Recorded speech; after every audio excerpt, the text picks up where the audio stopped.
Just in time for a green Irish spring to arrive, Gaelic-Calm, a history of the Irish in New York, opens at the Museum of the City of New York.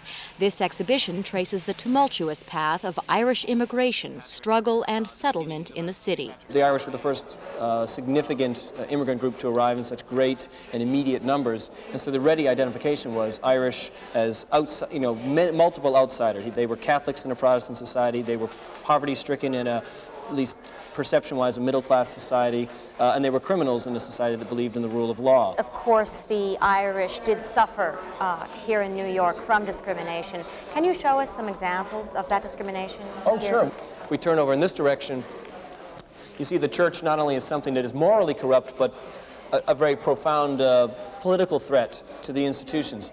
Just look down here, you can see the image of the threat posed by the Catholic Church to what many consider to be the pillar of the Republic, the public school system. And here, this man is protecting the school children. The bishops are arriving on the shores of America as alligators. And here's Boss Tweed, the head of the Irish political party, snaring young children into his clutches, and St. Peter's Basilica looming in the background. During the heyday of Tammany Hall, the Irish were often associated with political corruption. This 1869 lithograph, called The Tiger's Share, pokes fun at the power of the Irish and at Boss Tweed, the Democratic ward leader who held the city in his grip. The reason we selected the Irish for this study is that they've been here such a long time, and many of their experiences are shared by even the most recent immigrants to this city. Gaelic-Calm tells a resounding success story.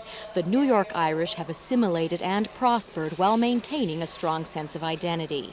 But Irish identity has never been a simple concept. It remains fractured and divisive. We actually have a minor war going on in Manhattan today. Every year it's St. Patrick's Day. Gay Irish people want to march in the parade, and they're not allowed to, although they keep appealing this in the courts. How is this war playing out in your exhibition? Well, if you look behind, you'll see aspects of ILGO, the Irish Lesbian and Gay Organization that has been the largest and most visible organization trying to gain access to the parade.